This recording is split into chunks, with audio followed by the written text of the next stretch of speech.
Good afternoon, everyone. Welcome to this extraordinary meeting for the presentation of annual financial statements, year ended the 30th of June 2024. Firstly, I'll do an acknowledgement of country. Snowy Valleys Council proudly acknowledges the traditional owners and custodians of this land and water and pays respects to their elders past and present. This council meeting is being live streamed on council's website to allow the community to follow the council's debate and decisions. Member of the public participating in a meeting agree to have their image, voice and personal information, including name and address, recorded and publicly broadcast.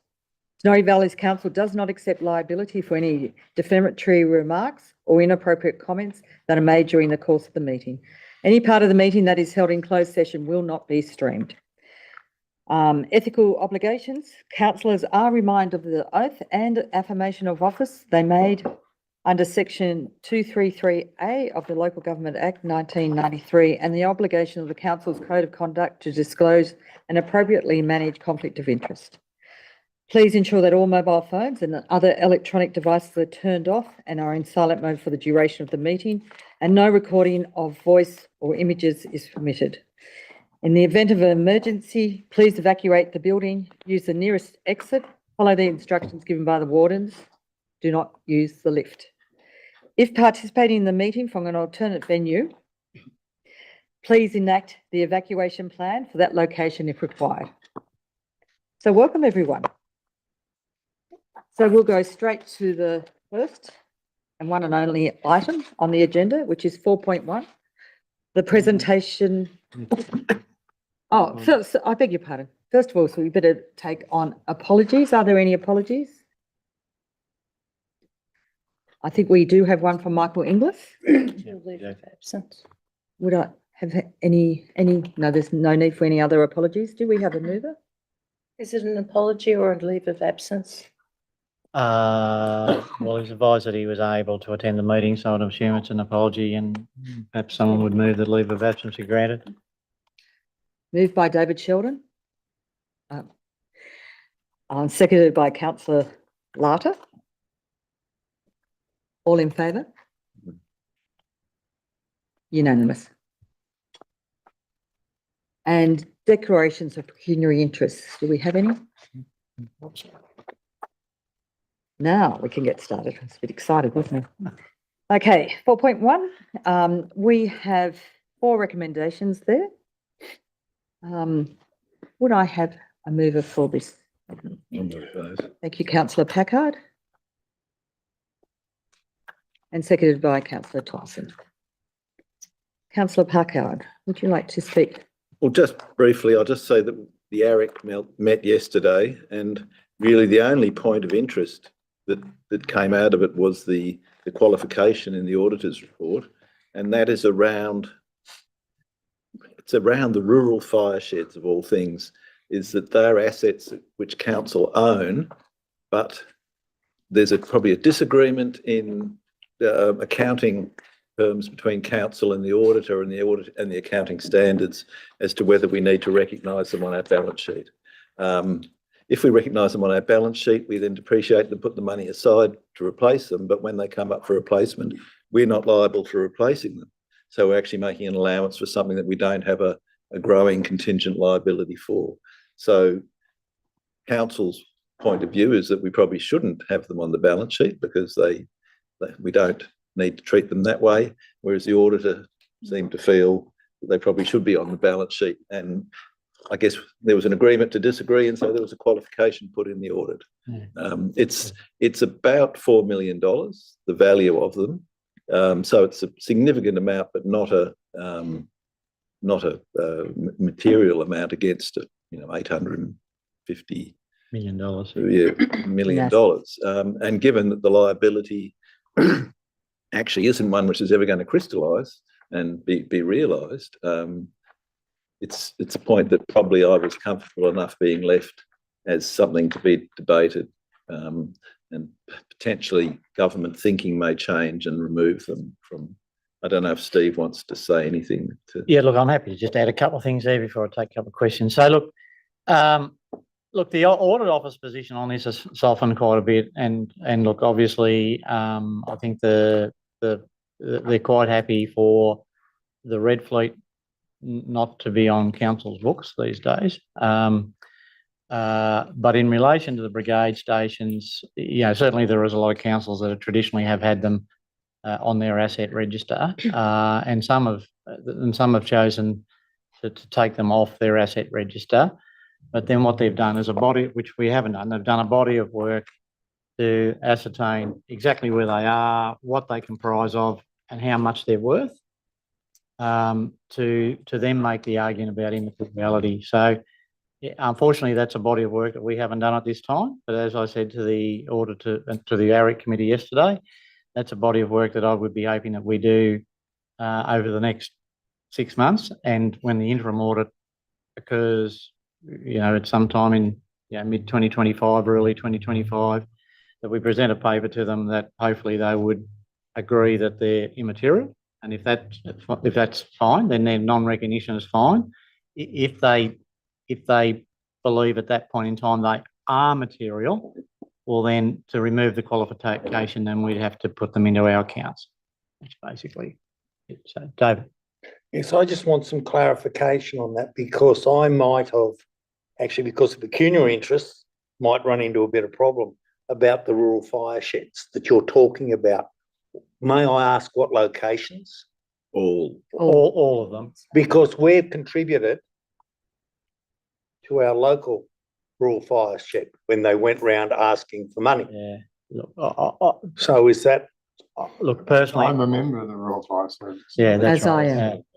Look, I wouldn't think that's an interest that would necessarily need to be disclosed, because there would be many councillors across the state that would be members of the RFF if not holding more appropriate positions. So look, it's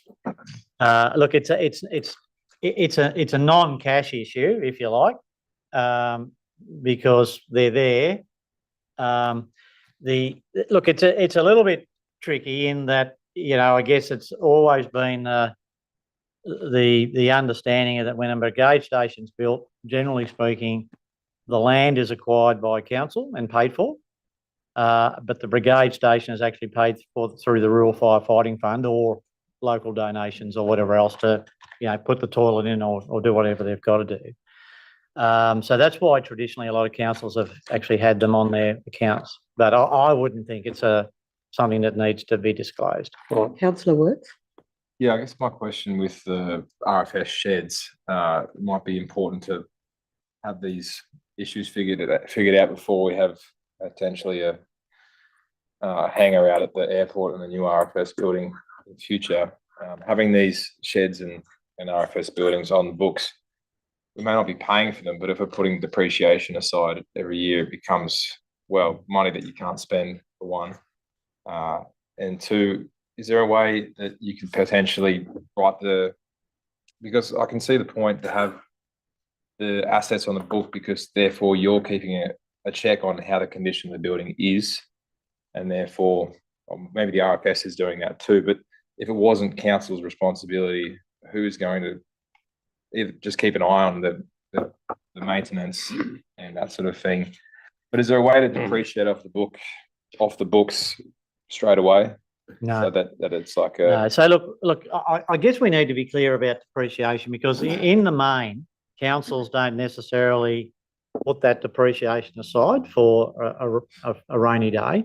Like in relation to the biggest ticket items that we depreciate roads, right? We depreciate roads by say $8 million a year, but realistically, we'd spend that $8 million a year in upgrading some of the road network. So we're virtually spending the depreciation, say, on roads as we accrue it. So we wouldn't, yes, the depreciation is going to flow through our operating statement or income statement or our profit and loss for the, if you're in a business. And it's going to add to our expenses, and it's going to show that we're potentially making, could show that we're making a loss, but we wouldn't necessarily be specifically providing cash to back that depreciation for that asset every year.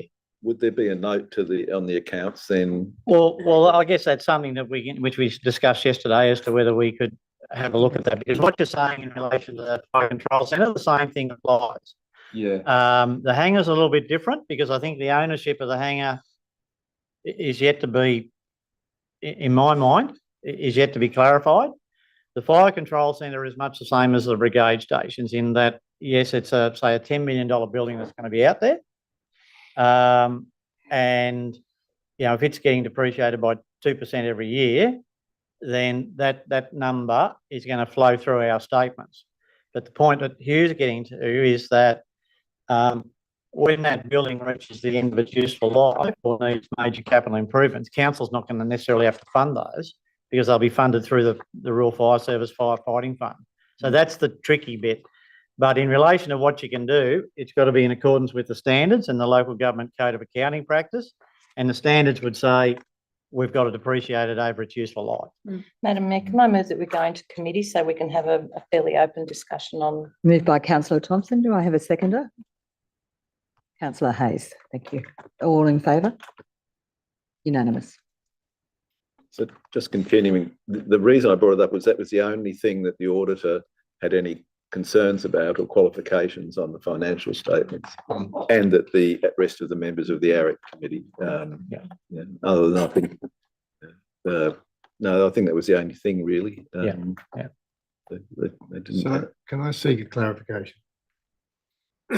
Rural Fire Service builds fire stations. Yeah. Councillor Packard said that we have to depreciate them all. If they're built on land that we don't own or control, we still have, do the auditor still wants us to depreciate? That's a good question. And say someone leases a caravan park and builds units on that, do we have to depreciate them?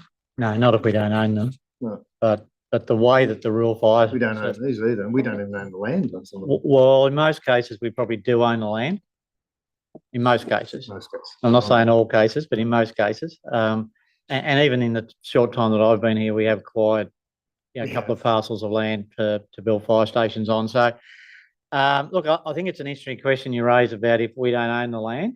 And I'd probably want to take that one on notice and seek clarification as to what their position would be. But I think the Rural Fire Service Act sort of says they're vested in council. So I'd have to check that as well. But that's pretty much my understanding, is that they're vested in council. And that's why, when we made our submission to the recent, inquiry, we made that comment that, these assets should not be vested in council because we don't have control. Yeah, and it seems that the red fleet's slipped away and the white fleet as well, do we?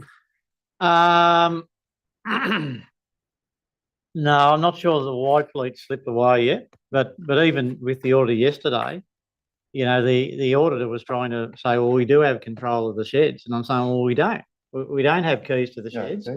But, I've got really no right to go out there at any time and let myself in and, borrow a few of the bits and pieces in there for some sort of council purpose. Like, it's just a nonsense. It's a nonsense. Councillor Packard? Yeah, and that's why I think having this body of work to sort of corral what they are, where they are, have a list of them, and what land status they're on, so that we at least can say we do understand this resource that we have some responsibility for, even if that's unclear. The responsibility. Yeah. To Sheldon? it's a great idea because it does always give us a reference file back. Yeah. So we can just look it up, bang, there's your answer. Because again, General Manager said there's one that may be coming up for being a surplus one up at Willagabone. What happens with that? There's another interesting question that. Councillor Hayes, do you want to speak? No, I'm fine, thanks. Oh, that's good. Thanks, Russ. May I ask, Yes, Madam Mayor, Councillor. may I ask the General Manager? Sure. When did these accounting procedures come into practice in the New South Wales local government? Well, they've had a local, well, generally speaking, the local government financial statements are prepared in accordance with the Australian accounting standards. That's the number one rule. So the rules that apply to, generally speaking, the rules that apply to the general purpose financial statements, apply, more broadly. And, Councillor Packard made the comment yesterday that the first few statements look very similar to the ones that, he prepared when he was at Belmar. But when you get, a bit deeper into them, there's quite a few there that he's possibly never seen before or whatever. Those sorts of statements are actually caught up in the local government code of accounting practice, which has been in operation for a long period of time. But it is reviewed almost every year, the local code of accounting practice. So there is a board that reviews that every year. So in relation to our financial statements, we have to make sure that we comply with the Australian accounting standards. But we've also there's a number of notes that that are with the accounts that have to also be prepared in accordance with the local government code of accounting practice.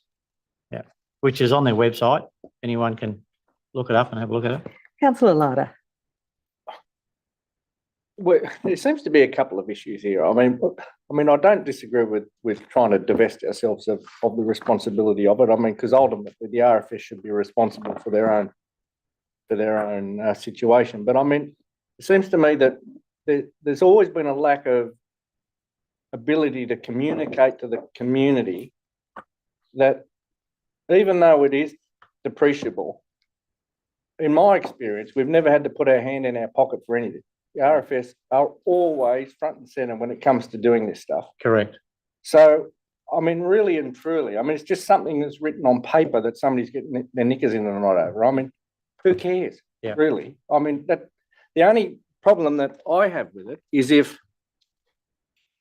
now I'm sure that this isn't the case in the majority of the situations, but if there is a parcel of land that could otherwise have some benefit to us, like, for instance, if there was an RFS facility that was occupying a prime piece of land that could be used for something else that we could make money from, Yep. then that to me is a problem because, we're sort of sacrificing our ability to return an income. Now, in that instance, the government should be looking at some way to compensate us for those parcels of land. Now, I'm not saying that that's every one of them, No. but it would be a few here and there that would meet that criteria. But really and truly, I mean, the rest of it's really just nonsense. Yep. I mean, I don't know why we get so worked up over it because, the community thinks we're going bankrupt. Well, we're not going bankrupt. I mean, the reality is it's just a paper loss.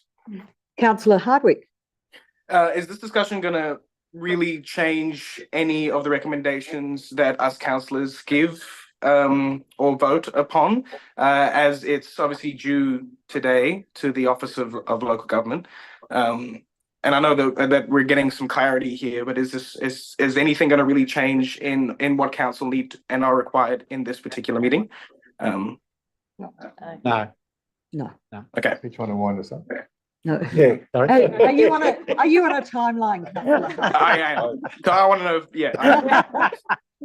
Can he do an early No, vote? I've got a couple of questions. Okay, councillor Thompson. I just going through the report, there are a couple of areas I've just seek some clarification on. If I sort of pick them Sorry, up, should we come maybe. out of committee for that? No, because No. I'm just seeking clarification. Doesn't need to be debated. What is an intangible asset? I note that in the report we refer to the intangible, and I think it's on page 17 or 17, 19. 19 is the intangibles, I think. So page 19 of this report, it refers to our intangible assets, of which we have one, and in 2023 we had 132. So 1,000. just seeking clarification for what an intangible asset is, please. CFO.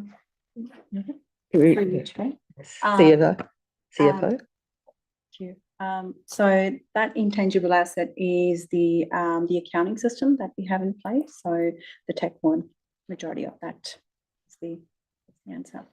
Right, so that refers to a non-current asset. And then on page 17, it just seeking clarification that in 2023, we generated nearly $25.5 million in user fees and charges, and yet in 2024, it went down by almost $6 million to just over 19.5 million. So seeking clarification as to why such a discrepancy. Oh, look, I'm happy to answer it. So most of that would relate to a few things. Bobby Road obviously was a large project that we did over the last couple of years, which has come to a conclusion. Private works. Which is private works Private and works. user charges from some of your drought recovery money would go through that user charges area as well if it's going through your operating statement and it's not capital. So it's those types of things. So you'll probably see that number continuing to drop in future years, I would expect. So this is when we talk about the current budget of council being around about that 76 million. 65 to 70. Yeah. Well, the 76 is what it has been, and we're talking about it reducing down to the average, which will be around about that 65. So 65. this is that discrepancy in funds as the private works and the ongoing projects that have been there. Thank you. Yeah, some of that disaster recovery funding as it sort of, I think this year is the last year of that disaster recovery funding. So as that sort of, moves out of the system, then we'll get back to a more normal accounting or a more normal, budget structure, which will be a bit easier for people to understand. Thank you. Councillor Sheldon. Firstly, look, congratulations to Councillor Hardwick, but surely did press it that he is on a time. He's actually asked relevant questions. Surely we could excuse him so he can go and celebrate. Take leave. Councillor Hardwick, over to you. I'll take leave. Thanks, And then guys. I'll come Thanks, back. everyone. Good luck. Enjoy your day. Councillor Sheldon. You might- Now, I have a few questions from the report that was given to us. Can I go through them? Yes. All right. Through the General Manager. Through the General Manager, yes. Thank you. On the Snowy Valley's income statement, it's page 7 of the report sent to all councillors. Original unaudited budget, 2024, 36, I think it's 36,690,000 compared to what was actually spent 14 is 14 mil. Yep. Is that accounting for the evacuations that are still sitting out there and the airport? Correct. Thank you. Down under expenses, continuing operations. Please say the 19. page. Same. Same page. Same page, sorry, yep. Materials and services, we budgeted 19.7. Yep. But we actually spent 25.1. Yep. That's a fair anomaly. Well, that's not really. Do you mind me if I? No, No, that's- please yeah. go ahead. So it's not really an anomaly because you've got to look at the top, you've got to look at the income statement too. So your user charges and fees were budgeted at 15.6 Yep. million and we actually got in 19.6. And our operating grants were budgeted 11 million and we got in 17 million. So we can't get that income in without having It's all right. expenditure to match it. That's why I'm asking. the Yep, question. that's all right. And further down, the total expenses, that probably explains why there's such a large void in that too, from Yep. 53 million to 65. Yeah, so I guess the expenses look a little bit strange compared to the income there if you look at those, but if you took off, the $25 million for those two other projects, those capital projects, that explain, that the income and expenditure look okay. And as if you look at the bottom line, on a consolidated basis, and we need to be careful that we understand that it is a consolidated basis. We were budgeting for a loss of 1.1 million. And we've actually had a surplus of 1.1. So overall, the results okay. I wouldn't say it's fantastic, but it's okay. On a consolidated basis, when you dig a bit deeper into the individual funds, it tells a slightly different story. All right, my next question, same page, second line up. It says you're talking about the SRV of 17.5%. Yep. But over the page, you combine the SRV with the CPI of 3.5. Surely for consistency, we should have them both tied together at all times when we're explaining it to the community. Yes, that's fine, yes, because the 17.5 includes the rate peg. Oh, but over here, it's actually, here it says, let me find it, an increase of 13.7 and then an increase by 17.5. So I think for mine, I'd like some clarity, because if I'm reading, No. it looks like you should be adding one on top of the other. No, no, so I'm not Including- sure where you're reading that. No, Is so it he's increased got It's over the 3.7? page, it rates. 17.5 including rate peg, and up here it just says 17.5. SRV doesn't say. Oh. No, including. but we're talking about, so what it says is, if you're talking about 1, 2, 3, fourth dot point down, The rates and annual charges, yes. yeah, so it says increase by 2.7 million due to the rate peg increase of 3.7% in annual charges. Yes. Different to rates. Okay. So they think of water charges, sewer charges, domestic waste management charges. They don't get included in that. Yeah, so they're annual charges. And then the second half of the special rating variation of 17.5%, which it says in brackets, including rate peg.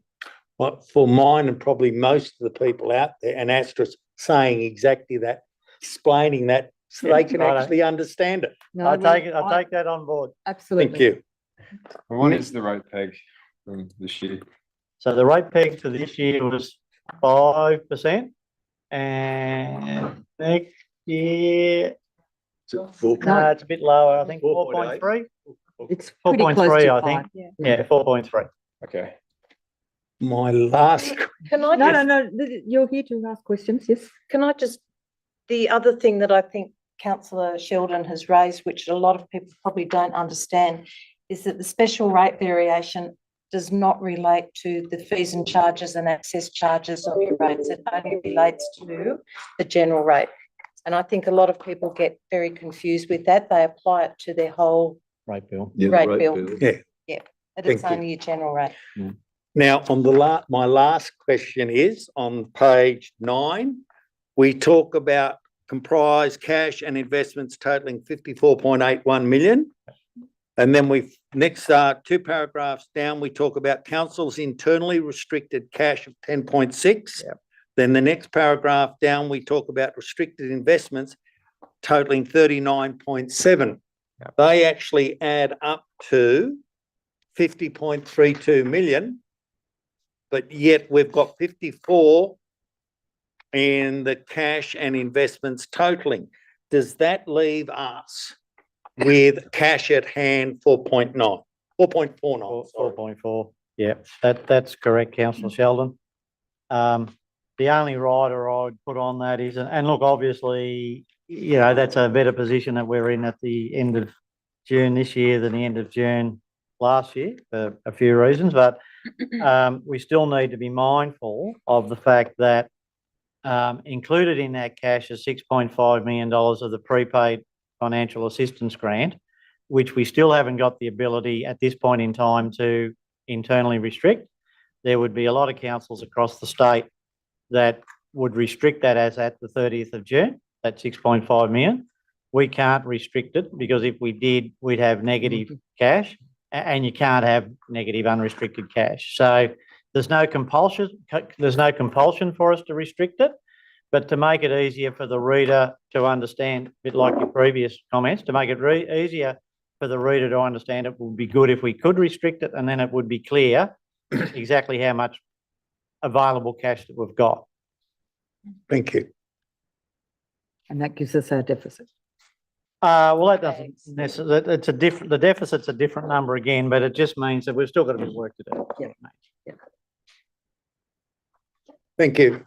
Thank you, councillor Sheldon. Anyone want to move out of committee? Councillor Thompson, seconded by councillor Works. All those in favour? Unanimous. Okay, so that leads us back to our recommendations, of which there are 4. I have, back to the mover, which was, councillor Packard, do you want to close? Nothing else to add. Nothing? Can I to just- say? I Councillor think Thompson? just to encourage the community to actually take the time to read this, is that, you know, it's one thing for us as a council to sit at the table and go through the documentation.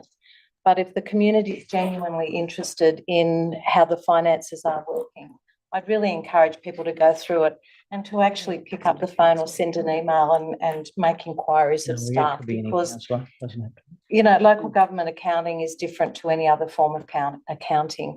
And sometimes just seeking that clarification, as we've done around the table today, can make a difference in people realising that what appears to be upfront isn't necessarily so, because FAGs, the financial assistance grants, has an enormous role to play. And the fact that we now are getting it pretty much all in one go upfront is very different to how it's been over previous years. So take the time, actually look at it, read it. And if you have questions, please don't hesitate to contact somebody within council and seek clarification. Thank you, councillor Thompson. I'll put the four recommendations, move the motion. All those in favour? Unanimous. Unanimous? Yeah, sorry, I did, Yes. Oh, yeah, I was yeah. just reading that. Unanimous. I was Councillors, reading your thank you very much for making the time to come in today to this very important, extraordinary meeting.